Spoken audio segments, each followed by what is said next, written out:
Hello everyone, I'm Chris Ashcroft, publisher of Cruise Insight magazine, and I will be the moderator for this session of this exclusive MedCruise webinar. During these unprecedented times, I must admit that I didn't expect to be able to welcome such a distinguished guest as the president of Costa Cruises, Neil Palomba. Welcome, Neil. As you know, okay. As you know, the other only panelist for this session is MedCruise President Airam Diaz. Each will make an opening statement before we move on to discuss some of the issues that are taxing the industry and the ports in particular. After that discussion, 15 minutes have been allocated for your own questions, which I will put to the panel. But to set the scene, I will summarize the state of the industry as I see it. Back in April, some of you will have watched the video in which I summarized my thoughts about what needed to happen before a resumption to cruise operations was possible. There was mention of the fact that all the major cruise line groups were losing huge sums of money. The extent of that loss was laid bare when Carnival Corporation recently announced interim results for the financial quarter ending 31st of May 2020. They reported a loss of $2.4 billion for that quarter. It was also suggested by myself in that video that there would be casualties. We already know about CMV, who are still trying to obtain a loan to see them through this period, and Pullmantur has been moved into a period of reorganization under Spanish insolvency rules. I also mentioned of the challenges of the aviation industry. These remain, although there are signs of some capacity returning to major Spanish holiday destinations, for example, many of which are important cruise destinations. There is also talk of air bridges, but I don't see the immediate return of fly cruising due in part to capacity constraints. The suggestion that countries with easily accessible home ports with strong drive-to markets would likely see the beginning of the recovery first, I believe still remains to be the case. Single nationality brands would probably benefit the most when this starts.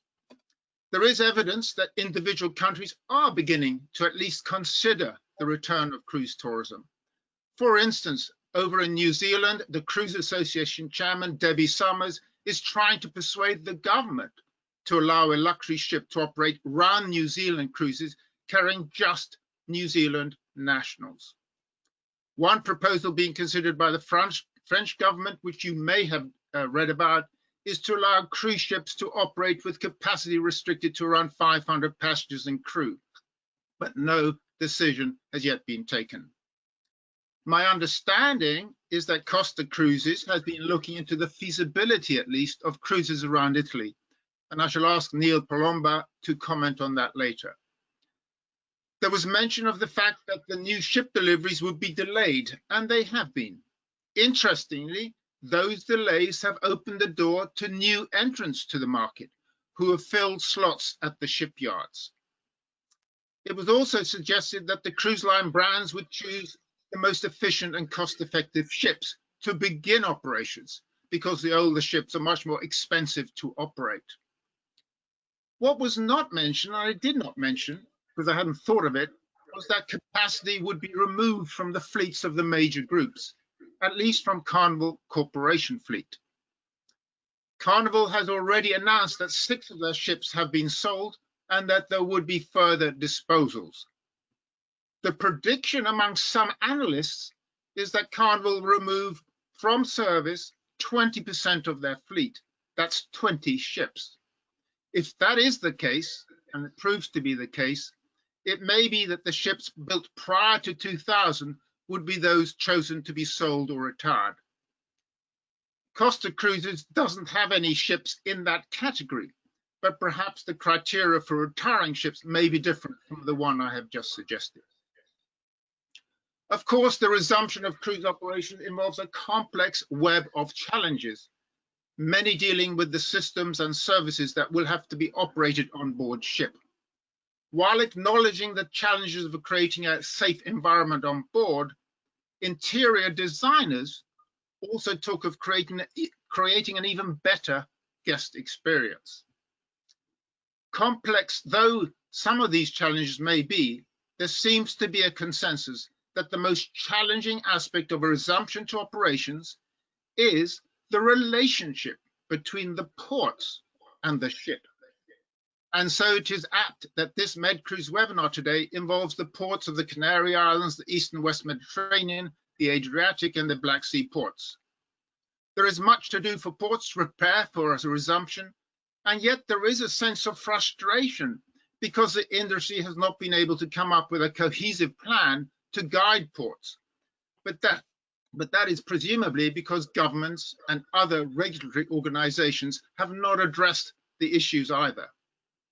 Just one short example, in Alaska, ports and destinations are no longer prepared to wait for a lead from the cruise lines. It is 10 months until the next Alaska cruise season, and the view seems to be that it will take that length of time to have in place protocols to safely berth ships, allow for new passenger flows, and protect both residents and visitors alike. Much of this we will debate later after the opening statements from Neil Palomba and Airam Diaz. So now I turn to Neil Palomba, President of Costa Cruises, to make his opening statement. Neil. Yes, good morning, everyone, and welcome to this webinar. And thank you, Chris, and thank you, Airam, for allowing me such an opportunity and to welcome me here. I would like to start with a statement. And the statement is something that in these past months I have used several times with my team. Together we are stronger. And this refers also to all of you, our partners around the world, which are all part of an industry, the cruise industry, which has been severely impacted by this worldwide pandemic crisis that we are going through. As tourism has been the most affected industry, within tourism, cruises are still the one industry that is still to return to business. And this is, of course, something that will have to change in the interest and in the benefit of all of us. We are pushing and we are trying, and of course, this will benefit all of us, our partners in the port, but also all the economies induced by our operations. I'm talking about all the shore excursion providers, all the suppliers that we have, all the crew, of course, all the ports employees, the terminal employees, and so on and so forth. The small businesses along the various ports and coasts and regions and the cities that we visit during our itinerary. So it is our responsibility to look at also the economic benefit and the social benefit that our industry brings when we operate our vessel. And of course, we have to do this keeping in mind that safety and the well-being of our guests and crew is our primary importance, is our priority. Always keeping in touch and keeping in mind environmental protection and compliance of all national, international, and local regulations.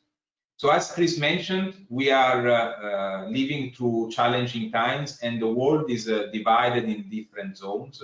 I think that from a very general point of view, we have Southern European countries which are already a little bit more advanced. We have still the UK, which has still a significant number of cases.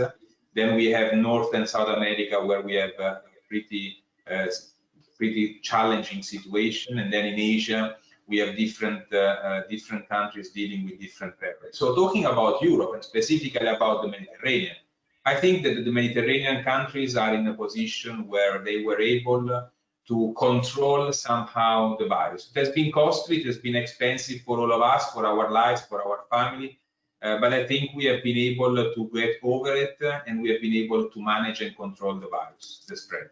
And so it is now time to think about the next step. And as Chris mentioned, we have been working to define what our next step will be. And I'm happy to give you some very introduction draft information which are changing every day. We have been able to work closely with the Italian government, specifically with the Italian Coast Guard and the Ministry of Transport, and we have defined on Wednesday evening the protocol that would be applied to all cruise ships sailing in Italian ports. And this protocol has been submitted to the Italian Technical Scientific Committee, which is reviewing, and we are waiting for comments and or approval within the next days. If that happens, our plan is to begin our cruise operation on August 1st with one ship, the Costa Deliziosa, sailing on the Eastern Med, primarily touching for the first month of operation Italian ports. So we are talking about Trieste, we are talking about Bari, we are talking about Sicilian ports, Catania and Siracusa, and of course we will have also one international call in Malta.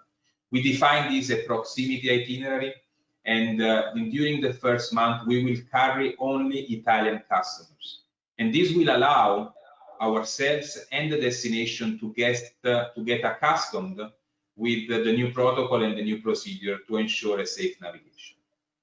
The next ship that will be sailing will be the Costa Smeralda. 15 days later, on the 15th of August, she will start sailing from Savona to Marseille, and then we will have calls in Barcelona, in Palma, in Palermo, in Napoli, in Civitavecchia at different times during the period. And again, during the first two cruises, so for the month of August, in order to everybody get accustomed for it, we will sail only with Italian customers. Then the second phase, the next step would be September, where we plan to introduce a third vessel, the Costa Diadema, also in the Western Mediterranean. And in this case, in September, we are planning to open our vessels also to French and Spanish guests. And then moving forward in October, we will open to the remaining European countries. So it will be a gradual approach. It will be a slow approach, but it will be fundamental to get everybody accustomed with the new rules, the new protocols that we have implemented. Protocols have been, of course, discussed for time being only with Italian authorities, but we have submitted our plans also to the French, to the Spanish authority, to the Greek, to the Maltese authorities, to the Croatian authorities, and we are in discussion with all the various governments in order to be able to actually implement our plan. Again, everything is very volatile in this moment in time, but it is fundamental that our industry restarts one way or another, and this we believe is the best way to restart, slowly, gradually, and it will give important and significant signs around the world to get our industry back on its feet. Thank you very much, Neil. That's a fascinating detail there about what you're doing in the Mediterranean regions and countries. We'll come back to that a bit later. So I'd now like to ask you, Airam, to have an opening statement from you as President of MedCruise. Thank you, Chris. Thank you, Neil. First of all, I want to thank you both for being here today. MedCruise members that were willing to have this type of panel, this type of conversation with Costa. Costa is a very important brand for the Mediterranean. It's coming on the DNA of the brand, the Med. Is one of the major customers for MedCruise Port, having around 18% of the share of the deployment during 2019.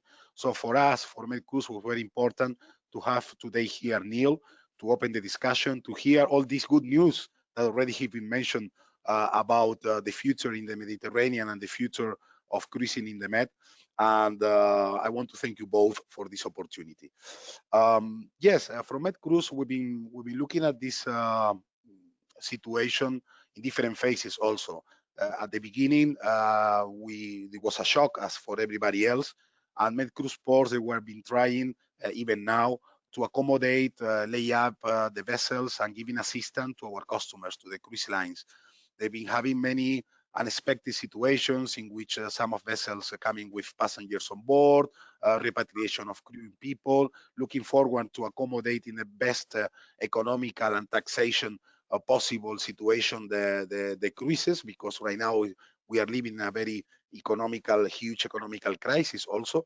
So at the beginning, we've been trying to reinforce this partnership that we've been having with our customers. In slow motion, at the same time, inside the association, we've been having many board of directors trying to build a strategy to see how we can help the cruise industry. We've been working side by side with other associations like CLIA Europe, together with his Secretary General, Tom Bradley, that is doing an excellent job, in my opinion, and also side by side with Cruise Europe, with his President, Michael McCarthy, in order to establish a working plan, to establish different phases to be taken in consideration together as an association. MedCruise also, we've been taking advantage of all the MOUs that we've been having signing with different national port associations, like, for example, Asoporti or Puertos del Estado in Spain, or with the Croatian Port Association, the Hellenic Port Association, and the other MOUs working in progress with other different nationalities. So taking advantage of these MOUs, we've been trying to get and reach enough information about the situation in each country.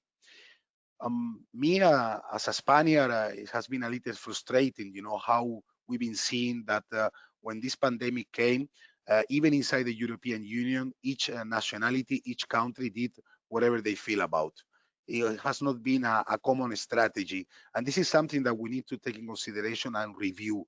We need to critique and to build also from the mistakes that we've been doing in the past. And I think one of the mistakes we've been doing is to not have a common strategy and a common message as a European Union. No, so that's the first point I would like to highlight. No, in the other side, working side by side with the cruise lines and with the association has been the first step.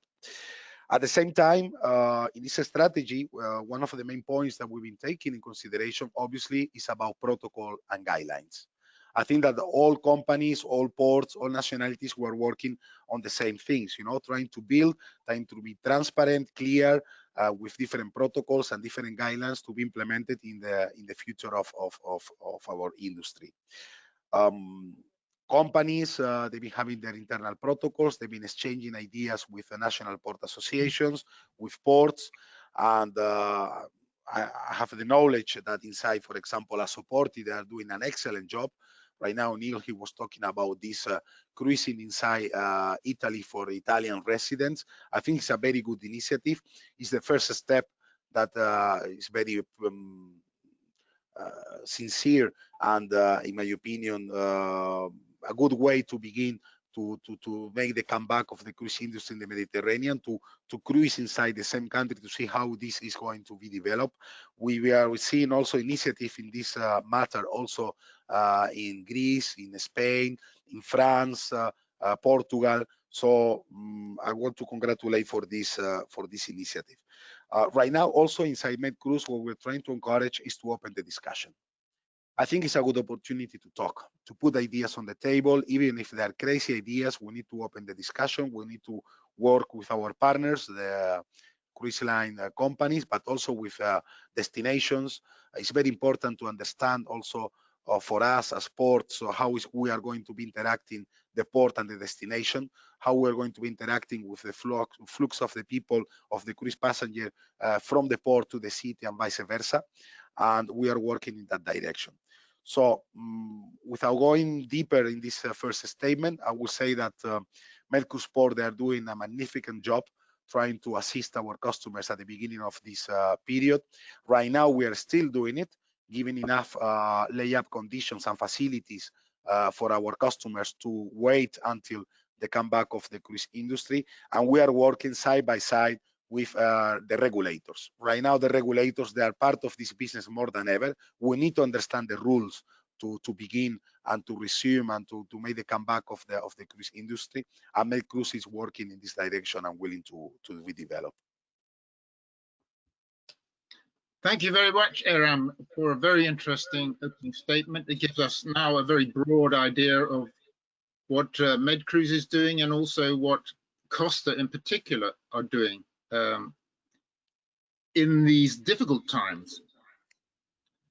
And Neil, can I ask you about the Italian cruising, if you like, cruising to Italian ports with just Italians on board? Are those ports already working on protocols for receiving your ship? Yeah, the protocol that we have developed with the Italian Coast Guard are national protocols that will be applied by each port in the country. And this is the reason that we have chosen to utilize mainly Italian ports, because we feel that we are a little bit further advanced in respect of defining the protocols. But yet again, the same protocols have now been shared also with the other countries. We have different discussion ongoing, and we believe that we should be able to reach an agreement relatively soon also with other countries across the Mediterranean. Now, when it comes to protocols specifically, of course, there are enhanced sanitation. There is enhanced protocols on board. There is a screening of the temperature before embarking. There is a health questionnaire before embarking. There are isolation cabins on board. The HVAC system will be maximized with the fresh air. Will be the social distancing. The ships will not be full. There will be a limitation on the crew. So all of this, I think that we have now became, everybody has become an expert in the behavior, in the social behavior, because we have lived it through ourselves. But the reality and the most important point is, I think, that interaction that will exist between the ship and the port and the communities that we visit. Because it will be fundamental that that interaction will be successful, and we really need the support of the ports today, stronger than ever, to make sure that they already start to talk with their communities, they explain to their communities what we are doing, how we are doing. They need to speak to the politician, to the local politician, to the regional politician, to the national politician, because they need to be aware of what we are doing and how we are doing it. And we need to also get positive momentum from people. I mean, by bringing back our ships, we will be bringing back economy, we will be bringing back jobs to people, and those people, they need to feel comfortable that we do it also for them, because they are part of our industry as well. So it will not be easy, I'm sure. It will be challenging at first. There will be bumps in the road at first, but working very closely together, I think we will make it happen. Again, we believe that we have a good chance. It's not 100% confirmed yet. What I've described to you is directionally what we are planning to do, and I think that sometime next week we will already be able to announce something, provided that the technical scientific committee comes back to us with, let's say, the approval of the proposed protocol. But what you're agreeing or hope to agree with the Italian government and authorities, that is exactly the same blueprint you've put forward to Spain and France, etc. Is that right? More or less, yes. More or less, yes, Chris. I mean, I think we have to, first of all, abandon the idea that a cruise ship is any different than anywhere else on the planet Earth. A cruise ship is actually more controlled than any other place. And we were already, before the crisis of the COVID, we were already extremely highly sanitized as an industry. The percentage of cases that we had of sanitary issues were extremely limited if we compare to any other land-based vacation. So that means that already we as an industry, we were having already very, very high standards, higher than any other industry. Now we are increasing and stepping up the standards even further. And we have to abandon the idea that a cruise ship is a dangerous or a place where the spread of the virus is uncontrolled. It's not true. As long as we provide the correct measures, as we are doing in our normal life ashore, we will be able to control the virus even better, because we have a controlled environment. And this, I think, is a key pillar and a key information that we need to explain to our stakeholders. I mean, what we have seen at the beginning of this crisis is a lot of news about cruise ships on the media. But the reality is that all those news were coming in a period where none of us were really expert about this pandemic crisis.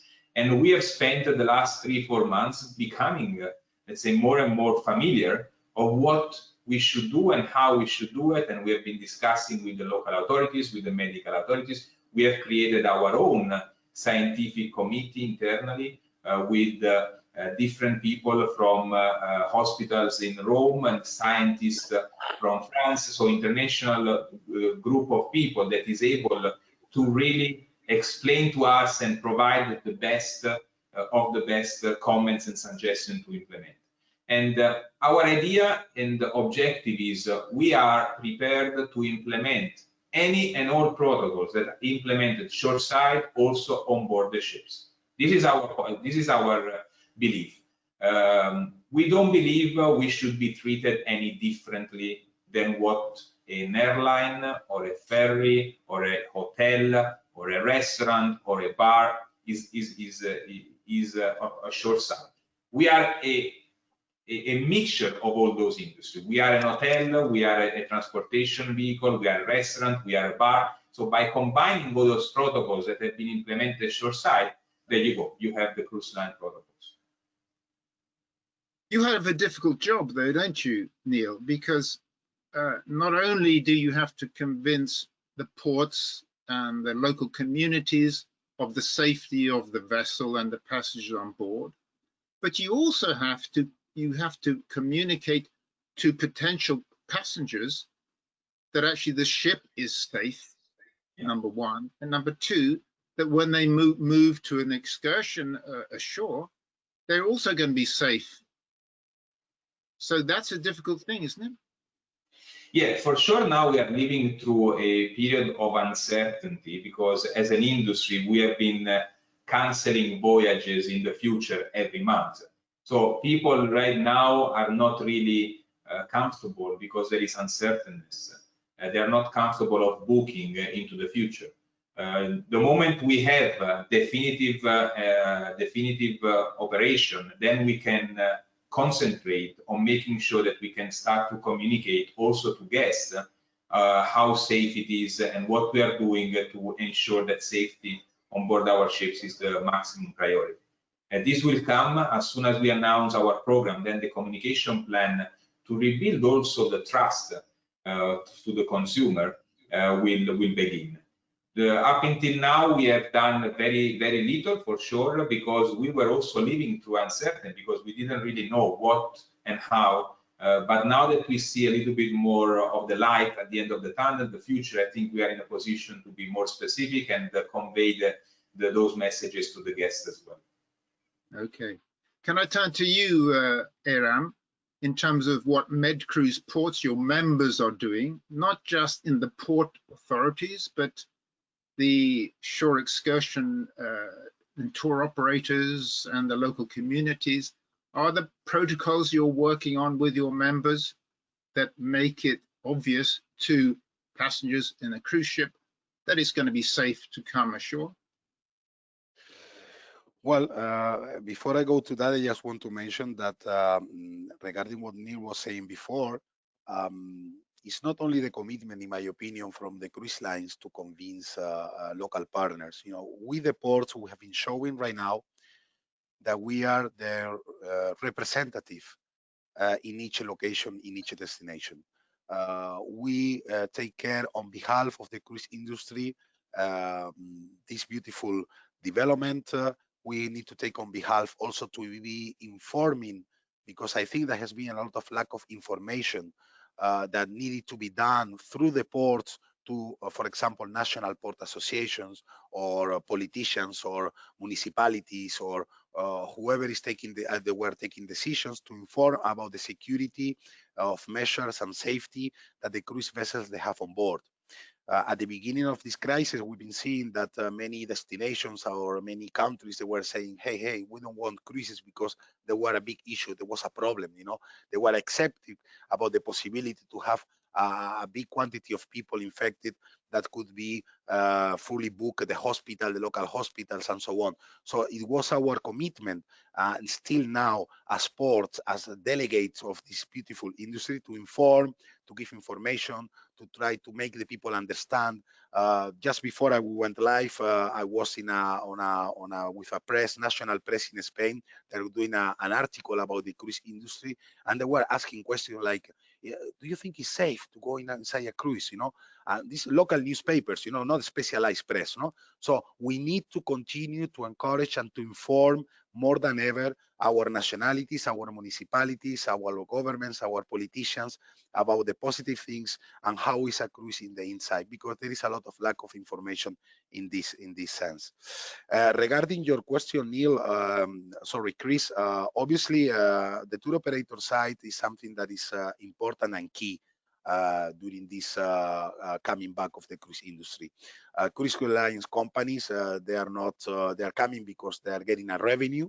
They're coming to see our beautiful ports and our beautiful destinations. The ports, we are just a door to communicate the destination and the vessel, and we need to facilitate that. But obviously, they're coming because they're getting a revenue out of this business. So the shore excursion side is key and fundamental, that all these protocols, they are very well implemented. We need to understand things that they are very simple, but for example, in a bus that normally they're taking 65 people on board that coach, right now, how many people will fit in if you need to keep social distance? How you are going to accommodate? How many buses you will need to do the shore excursion that before was taking for maybe 200 people? Right now, how many buses do you need? Do you still have enough buses to do that short excursion? Same thing going to visiting a museum. Do you have the capacity to accommodate how many people at the same time? Do you have different timetables to schedule this visit? So for me, from my point of view, that development is strategic and is essential to develop the cruise industry of the future. That's why MedCruise is working side by side also with the municipalities. We have an agreement that has not been signed yet because we've been having this pandemic and it was impossible to be traveling, but we are working together with an association called RETE. For example, we are developing also IAVP, Association Internationale Ville et Port, to have this collaboration with them in order to emphasize this communication and this protocol. And as an association level, this is the way that we are building this communication to accommodate and to accelerate the comeback of the cruise industry. At the same time, I repeat, the communication with the local governments is essential, and to implement the protocols inside the port, to give enough information to the cruise lines that what happened if. It's important to understand what happened if. We have to put us in different scenarios. If there is a positive inside one vessel, or if there is a positive in one passenger, how the port and the national legislation will react in this occasion. They're going to be quarantined, they're going to be any type of measure, because we need to be transparent and clear to avoid any possible misunderstanding. In my opinion, this is also one key factor to be developed, and we are working also in this direction. And Neil, can I come back to you? Starting just with the Italian cruising, at each port, will passengers be tested as they go back on board ship? No, absolutely not. We will, well, it depends on what you say, what you mean, what you refer by tested, because every passenger will be screened with their temperature every time that they board the vessel or disembark the vessel. And there will be stations on board the ship where daily passenger can measure the temperature should they not go off the ship. So if they stay on board the ship, they can go to this dedicated station, and every day they will be encouraged to measure their temperature. For the crew, it will be the same thing. We will monitor the temperature daily also for the crew. So there will not be any screening, because as well, today screening capacity of a large number of people is only quick tests, and quick tests, as we know, are unfortunately not reliable enough. It is impossible to plan or to think that the swab test can be performed to a large number of people in a short period of time. So this is not possible. However, the technology is changing, and in fact, I think that one of the most important elements of any protocol that is being developed is the fact that this protocol will be subject to continuous evolution and changes, because things are changing very rapidly around us. And in fact, we see also that from a medical point of view, there may be other types of quick tests that could eventually be more reliable. And in that case, it is in our interest, if we can reasonably implement it, we will obviously try to do it. But right now, that technology does not exist. We understand that it will exist probably in a few months, and that's why we, as a part of the protocol, is actually the introductory remarks, that this protocol will be reviewed and discussed on a continuous basis in order to be updated based on the environment that we are living. Okay, you may not be able to answer this question, but can you tell us which will be the first ship to sail, assuming you get the approval from the Italian organizations? Yeah, I mentioned it was the Costa Deliziosa from Trieste on the 1st of August. The second ship is the Costa Smeralda on the 15th of August from Genova, and the Diadema, Costa Diadema on the 1st of September from Savona. This is the plan as it stands right now, with the potential evolution and changes. 3 ships within a month. 3 ships within a month, with, of course, lower occupancy. That's a clear point that we have to accept. And then, as time goes by, we plan to activate the other ships in more or less 1 per month. This is our target. Are you able to tell us, have you set the proportion of capacity that you will take on each ship? This is a difficult question, because I believe that at the beginning it will not necessarily mean that we are imposing a set limitation, because there will be a commercial limitation based on demand. You know, people will not book so much at the beginning and in short notice. You know, in this short booking window. So we will see ships probably in the 50% range of capacity at the beginning, and eventually it will go up 60–70%, but it will be imposed by a commercial limitation rather than a operational limitation. Ideally, we can guarantee social distancing on board our ships if we carry 80% of our passengers.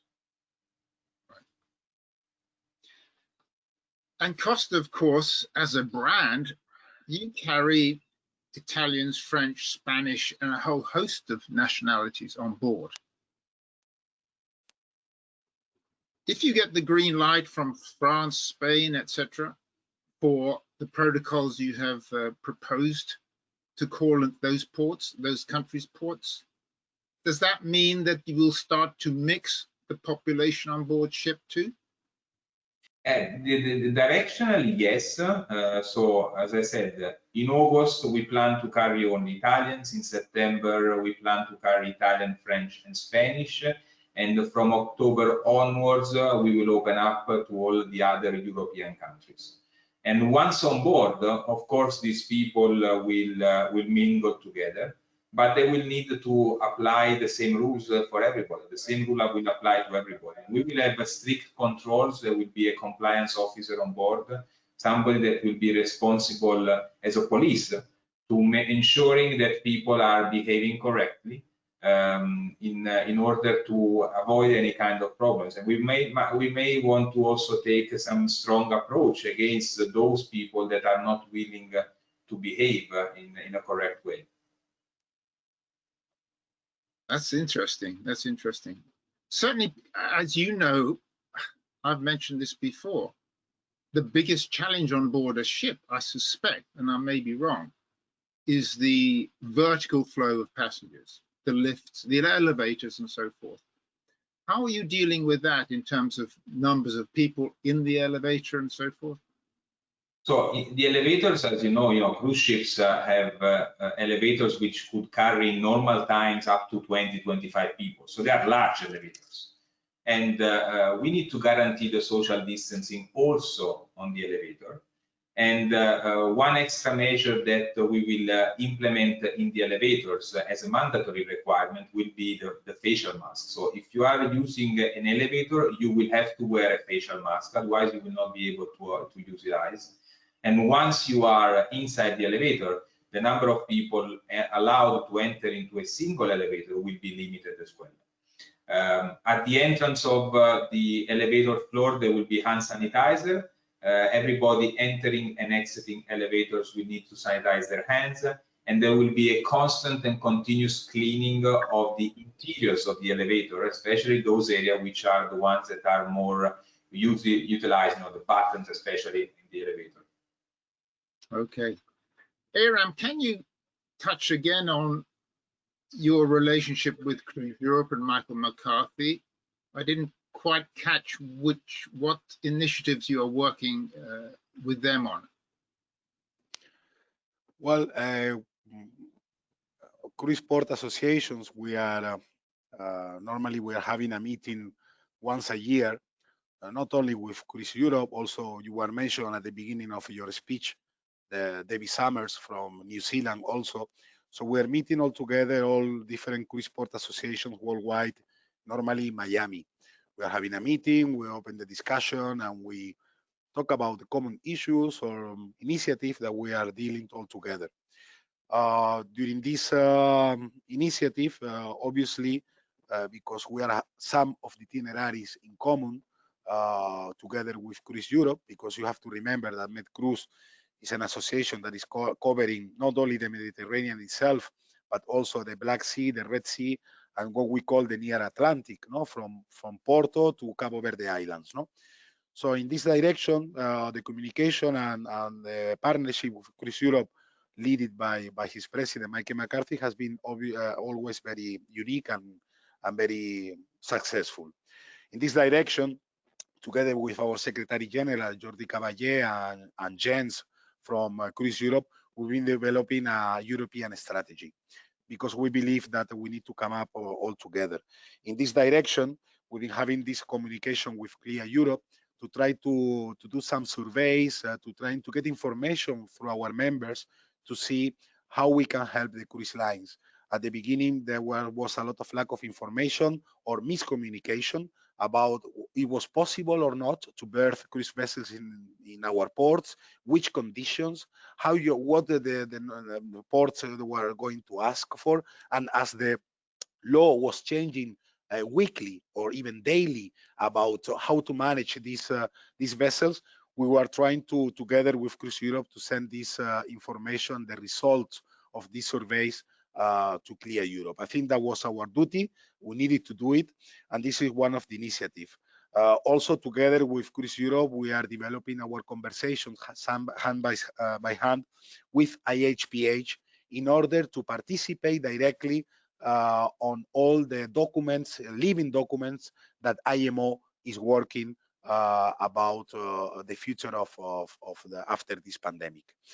We as ports, we believe that IMO, we have seen it in the past, after what happened with the Twin Towers in New York, worldwide has been implemented a code called ISPS.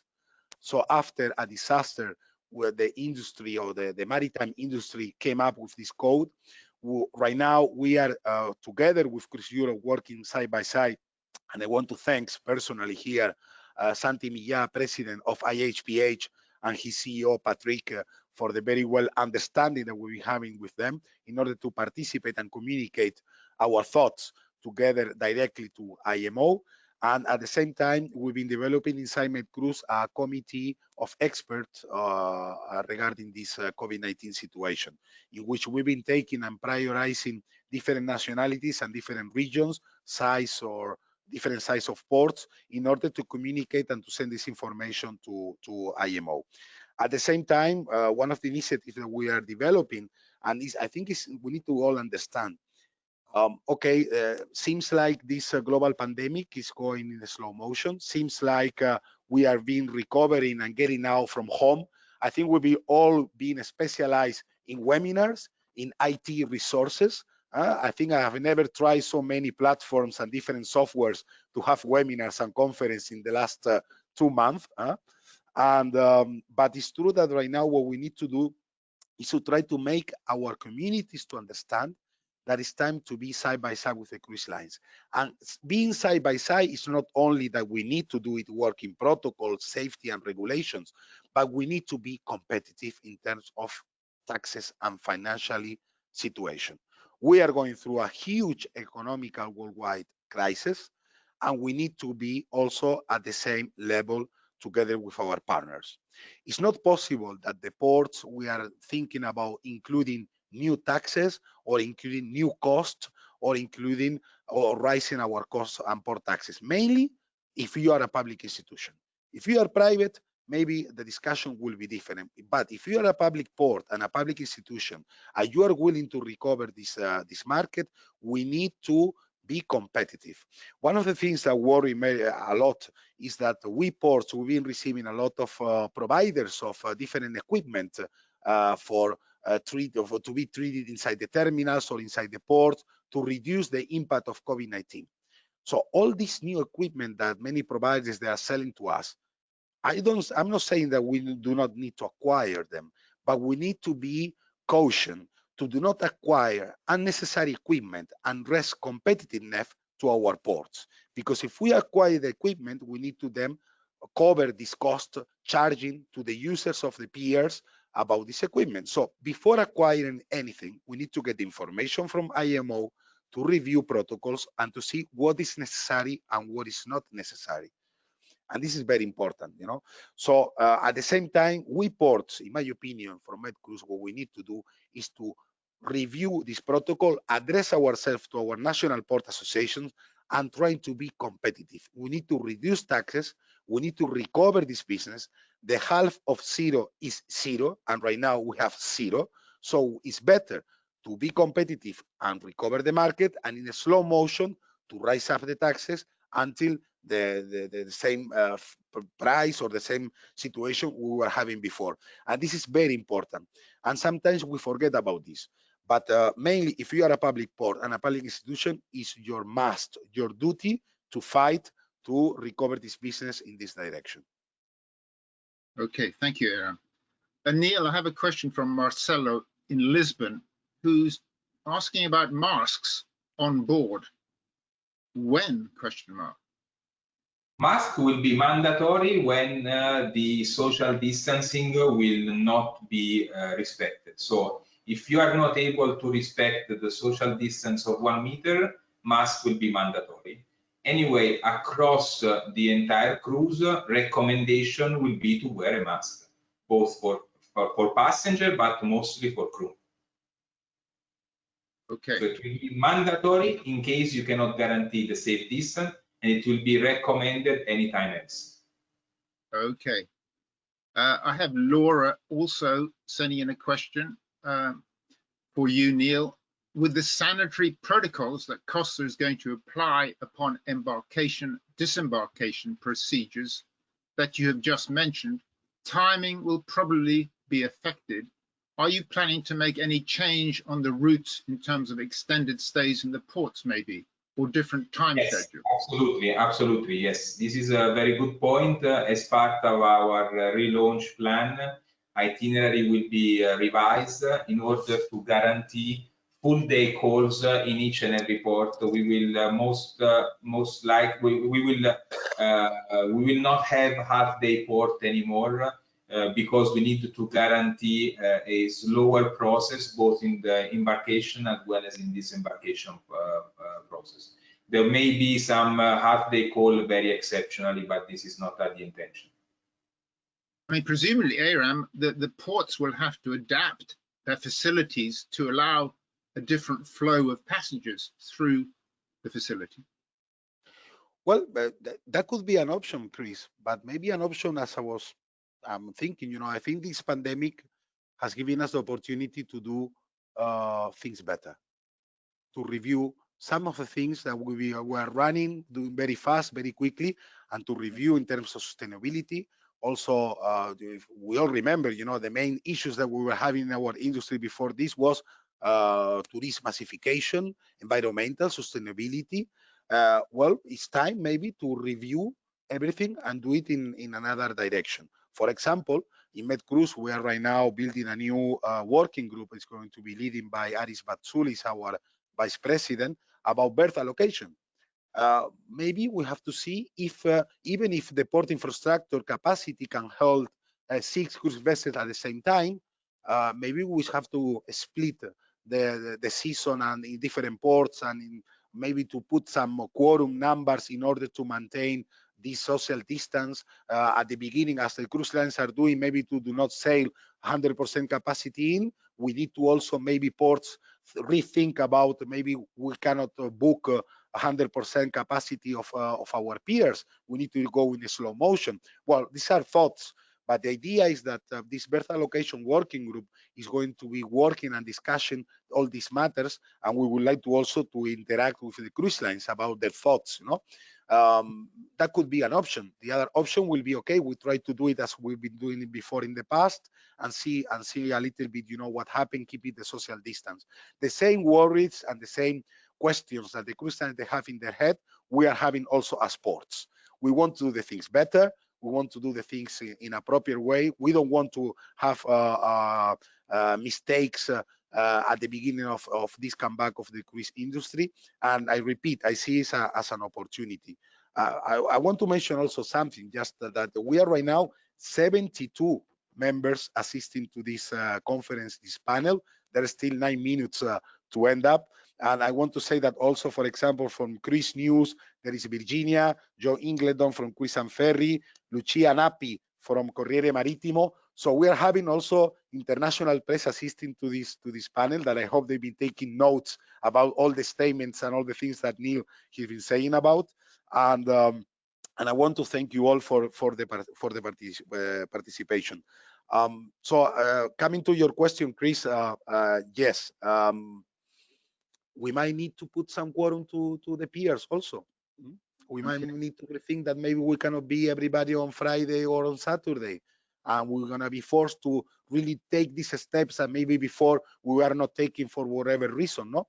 And sustainability and environment, we have seen right now a lot of subsidiarity that is coming from the European Union for this recovery of the economy of the European countries. Because we have to recover our economy. And we have seen also that all this subsidiary, all this money that could be eventually coming to the ports through different European programs, all of them, they are linking to sustainable and environmental initiative also. So, well, I think it's I see the glass of water very full. So I see that it's a good initiative to do the things better. Excellent. I have another question. This one is from Giovanni Spadoni. In European countries, we learned to deal with the virus. I wonder if the protocols with national governments, it is mentioned in the procedures to disembark in the first port, eventually passengers who were found positive to the virus. In my opinion, it is of paramount importance to avoid a Princess Diamond case in the restarting. I think it's important that we remove the past. The Princess Diamond case happened in January, when none of us were really aware of what the virus was and how to deal with. So I think that today we are living into a different environment and with a different knowledge, both from the operators as well as from the scientific committees around the world. So I think that today we should not refer to the past because otherwise we will always link ourselves to the past and it will not allow us to look ahead into the future. So this is, I think, very important.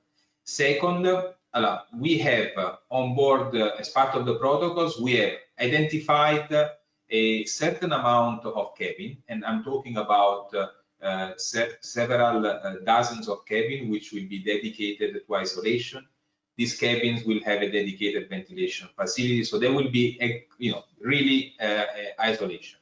People will be treated inside those cabins. They will be eating in those cabins if they are isolated. It is of course clear that if we have a positive case which has a severe medical condition, this needs to be disembarked immediately, because it is of course of paramount importance that we take care about his health. Then, as we live it today, we know very well that if in our world, in our lives at home, we are positive, we are not even accepted into an hospital. They are just telling us, stay at home and close yourself inside the home, because we have many cases of asymptomatic people which do not require medical attention. So as long as you can isolate these people, it is not always required to disembark those people ashore. Of course, again, I'm talking about asymptomatic people. And in order to show that you are positive, we have also equipped ourselves, the ships, with the equipment that will be able to test people whilst on board. And this, of course, is also very important to detect quickly any kind of potential possible case, and of course the close contact, because then there is a strict procedure also on the close contact, which also will be isolated until the result of the swab test will be available. Okay. I have another question. This one is from Yusuf Ozturk from the Turkish Chamber of Shipping. Any approach to Turkish side for the protocols taken and issued? But I can say to our friends in Turkey that we envision our ships to call in Turkey in the late part of the autumn. So we are talking about November, December. And of course, these protocols that we have developed in Italy, I'm pretty sure that will be seen from other countries, and that each country will develop their own protocol. It's important, again, to ensure that if we have completely and totally different protocols in every country, it's going to be impossible. And therefore, a European approach would definitely be welcome. And at the same time, we have to be reasonable. We have to be reasonable. If we implement protocols which for us are not sustainable or reasonable, we will not come to the port or to visit the country. That's unfortunately the reality. So if we feel comfortable of applying a specific country protocol, it means that we are prepared and ready to visit that port. Just out of interest, Neil, the protocols that you put before different organizations, governments, not just in Italy, but elsewhere, are these now being shared with, say, CLIA and through CLIA other countries further afield? So CLIA for sure has been part and involved in this discussion. CLIA has issued their own guidelines, and the protocols that we have developed are following the CLIA guidelines. Okay, okay, I understand. Well, we're coming to a close quite soon now, and I'd like each of you to perhaps think about a closing statement. Can I start with you, Airam, just to summarize your thoughts right now? Yes, well, my thoughts, very happy to hear what Neil just said about these 3 vessels positioned in the Mediterranean ports. We have to remember that Costa used to have 12 vessel positioned in the Med, so there is still room to have more growth. Just to see how we can work together with Costa in order to also to explore other areas inside the association, for example, the near Atlantic or the East Mediterranean, Greek, Turkey, Egypt, Israel, Cyprus, or maybe there is the region of the Black Sea, how we could eventually work together, MedCruise with Costa, to help to open this market as soon as possible and to have vessels sailing in those regions and those ports. From the other side, I keep in my mind that the strategy that we need to follow up need to be reviewed. We are building in our shipyard of MedCruise a new vessel for one term. It's going to be one term program, 1 year vessel that we are going to launch after internal decision with all the General Assembly of the Board of Directors. But at the same time, we are just here to help the cruise industry to come back. We are partners. I copy together more than ever. No, we need to be together. We need to work together as a cruise industry. An example of this is Costa Cruises and the things that Neil leading this company are doing in order to recover the business in our region. It will not be possible to understand the Mediterranean without Costa, so we are part of this business together, and the strategy will be to continue in this direction and exchange information with our partners. Okay, thank you, Airam. Neil, before I ask you to perhaps summarize things, can I ask you actually two supplementary questions, both to do with cost? One is the cost of a cruise is going to increase because of all the protocols, etc., etc. And the second is the ports are going to be having to spend extra money to implement protocols, etc. So there's a cost there. So the first question is, will you be putting up the prices of a cruise to cover the cost of operating? Number one. Number two, are you expecting the ports to pay for extra protocols, or will you expect them to increase their fees to you? It is clear that our costs will increase because there are enhanced protocols, which will mean, let's say, that our costs will, in average, go up. We will have, less people on board the ships, and of course, the incidents will be higher, and therefore also the cost will be up. Chris, I think that if we look at the economics of this discussion, we will never start. So we need to put on the side for a moment the economics and really look at it from a point of view of we have a responsibility, we have a long-term business to run, and we have to restart. And this applies to us and applies to all the stakeholders. If a port believes that they can make money out of this, I can honestly say you're wrong, because there is no margin for anybody. We will run, let's say, our ships without really looking at the economics of it. And I'm sure that ports will need to do the same, and all the stakeholders will need to do the same, at least for the beginning. This is a stepwise process. We are at 0 right now. Let's start to go at 5%, then at 10%, and then at 15%.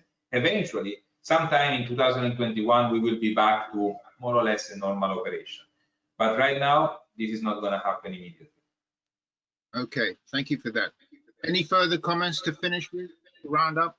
Yeah, I would just say, because also I hear that there are journalists connected. I think just to reiterate my initial statement, together we are stronger, and this is gonna be a long journey whereby everybody will need to work together.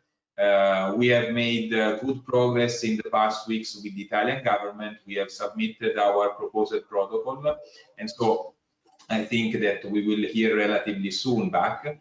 If, and I underline if everything goes well with the discussion that we are having with Italian authorities, it means that we are able to aim for a staggered departure starting from the 1st of August, with one ship, the Costa Deliziosa, on the 15th of August, the second ship, the Costa Smeralda, and the 1st of September, the third ship, the Costa Diadema. But again, this is our plan, this is our dream, this is our vision. There is still a lot of steps that need to be taken into consideration, but obviously we need to be ambitious, we need to be optimistic about the future, and this is what we want to do. Okay. It just remains for me now to hand over to Airam to complete and finish the webinar. Over to you, Airam. Well, I will be very short. I will copy and paste Neil. Together, we are stronger. I think this is the message. I totally, fully agree. And this is the way how MedCruise members are thinking about. I just want to thank Thanks all members for the participation, for being here, to be listening at this webinar. I think we have all learned a lot. We have seen a lot of the strategy that Costa is doing in our region, in our beautiful Mediterranean shortly. So this will be one of the many webinars that we will try to open to give to our members. And I want to thank once again personally to Neil. For the first time when I call him, he agrees to come here and to face this panel. And I want to thank you also, Chris, because you've been doing an excellent job trying to moderate this panel between Neil and myself. So thank you to both. Thank you for all members to being there and participating on this panel. And as we said in MedCruise, port together more than ever. And right now we're going to include it together. We are stronger. Thank you. Thank you very much. Thank you, Airam. Thank you, Chris. Thank you, everybody. Bye-bye. Thank you.